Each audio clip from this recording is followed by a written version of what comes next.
والسلام على من لا نبي بعده أبدا أما بعد فأعوذ بالله من الشيطان الرجيم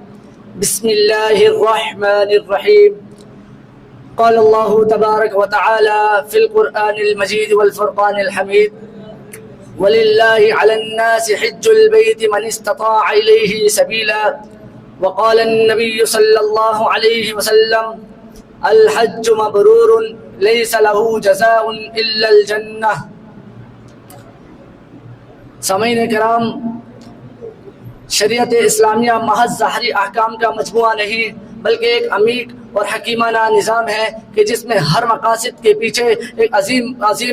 جس میں ہر حکم کے پیچھے عظیم مقاصد اور بلند حکمت کار فرمائے ہیں، جس میں ہر حکم کے پیچھے عظیم مقاصد اور بلند حکمت کار فرما ہے۔ حج اور قربانی بھی انہی عظیم شعائر میں سے ہے کہ جو چند افعال کا نام نہیں بلکہ تسلیم، ایثار اور جد و جہد کے اعلیٰ مثال ہے۔ سامعین کرام، مگر فکر حاضر کی کجروی کے باعث ان پر کئی سارے شبہات اور اعتراضات کیے جاتے ہیں۔ آج ہم انہی اعتراضات کا جائزہ قرآن و حدیث کی روشنی میں لیں گے تاکہ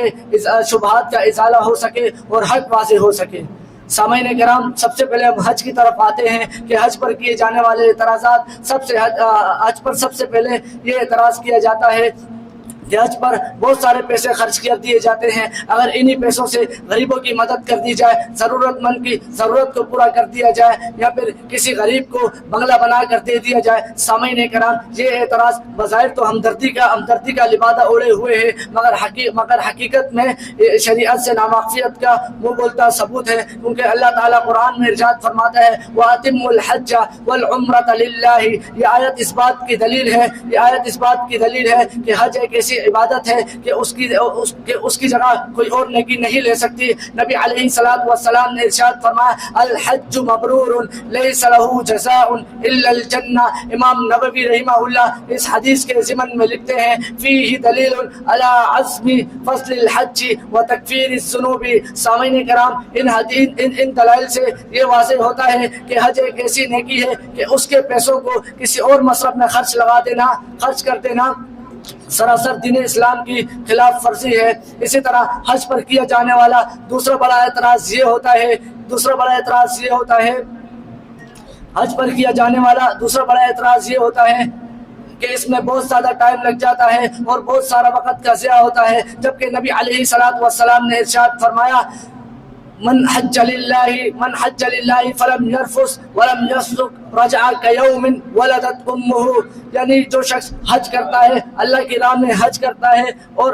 اس طرح لوٹتا ہے گویا اس کی ماں نے اسے آج ہی جنم دیا ہو۔ اسی طرح حج پر کیا جانے والا تیسرا بڑا اعتراض یہ ہوتا ہے کہ بار بار حج کیوں کیا جائے، بلکہ ایک مرتبہ حج کر لینا کافی ہے، جبکہ اللہ تعالیٰ نے ہر مسلمان پر حج کو زندگی میں ایک مرتبہ فرض قرار دیا ہے۔ اگر کوئی شخص اس کو بار بار کرتا ہے تو یہ قرب الہی کا ذریعہ بھی بن سکتا ہے، جیسا کہ رب کائنات کے قرآن میں ارشاد ہے من تطوع خیرا فإن اللہ شاکر علیم۔ یہ آیت اس بات کی دلیل ہے کہ جو شخص نفلی عبادات بار بار کرتا ہے تو گویا وہ قرب الہی کا ذریعہ کو پہنچ رہا ہے۔ امام ابن حجر عسقلانی رحمہ اللہ اس بارے میں فرماتے ہیں تکرار من الحج من اعظم القربات اذا كان مع الاخلاص، کہ اخلاص کے ساتھ بار بار حج کرنا ایسے ہے کہ گویا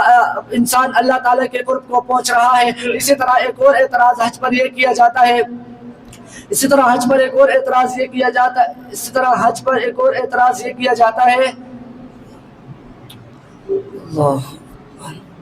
اب ہم آتے ہیں قربانی کی طرف۔ قربانی پر سب سے پہلے اعتراض یہ کیا جاتا ہے کہ اس پر بہت زیادہ فضول خرچی ہوتی ہے، اس پر بہت زیادہ پیسے لگا دیے جاتے ہیں۔ سامعین کرام، جبکہ اللہ تعالیٰ فرماتے ہیں لن ینال اللہ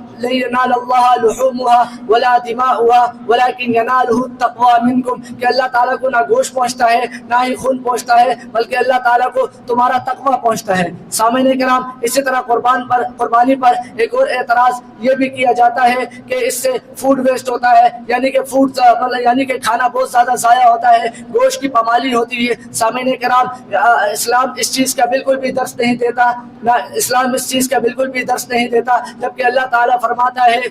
جب اللہ تعالیٰ فرماتا ہے کلو واشربو ولا تسرفو کہ تم کھاؤ اور پیو اور تم اسراف نہ کرو. سامعین کرام یہ اعتراضات دراصل عدم فہم اور عدم فہم دین اور دین اسلام سے نامعافیت کا منہ بولتا ثبوت ہے. اللہ تعالیٰ سے دعا ہے کہ وہ ہمیں اس پہ سمجھنے اور دین اسلام پر عمل کرنے کی توفیق نصیب فرمائے. آمین وما توفیق الا